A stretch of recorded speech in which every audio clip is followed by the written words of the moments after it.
अरुणा ईरानी बॉलीवुड की शानदार अभिनेत्रियों में शुमार रही हैं। यूँ तो अधिकांश फिल्मों में वो साइड रोल में ही नजर आई हैं, मगर उनके निभाए किरदार दर्शकों की यादों में रस बस गए।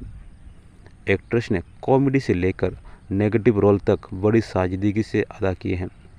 अरुणा ईरानी हमेशा लीड एक्ट्रेस के साथ ही नजर आईं। उन्होंने अपने कैरियर में ऐसा दौर भी देखा जब उन्हें अक्सर फिल्मों में रिप्लेस कर दिया जाता था। एक बार तो मशहूर एक्ट्रेस रेखा की वजह से अरुणा ईरानी को फिल्म से बाहर का रास्ता दिखाया गया था। अभिनेत्री अरुणा ईरानी फिल्म मंगलसूत्र में काम कर रही थीं, लेकिन एक दिन अचानक उन्हें इस फिल्म से निकाल दिया गया। इस फिल्म में रेखा लीड रोल अदा कर रही थीं।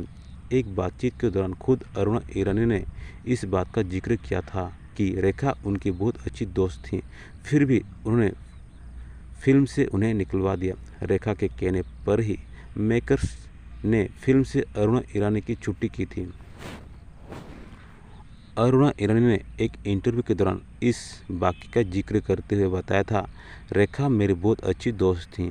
फिल्म में मैं पहली पत्नी का रोल निभा रही थी जो मर चुकी है और मरने के बाद एक भूत बन जाती है, जबकि रेखा दूसरी पत्नी के रोल में थी, मगर मैं ये रोल निभा ना सकी। मुझे रेखा ने बाहर करवा दिया।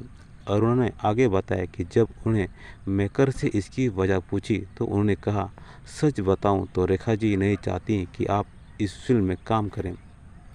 कुछ समय बाद अरुणा ईरानी जब एक अन्य फिल्म के सेट पर रेखा से मिली तो उन्हें इस बारे में सवाल किया।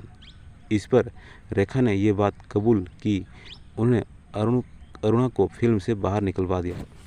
रेखा ने इसके पीछे की वजह बताते हुए अरुणा ईरानी से कहा था, देखो अरुणा, वो फिल्म ऐसी थी कि अगर उसमें ज़रा भी परफॉर्मेंस बदल जाती तो मैं एक विलेन के रूप में नज़र आती, इसलिए मैं नहीं चाहती थी कि तुम इस फिल्म में काम करो।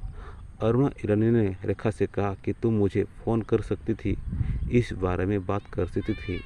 इस पर रेखा ने अरुणा से माफ़ी मांगी थी।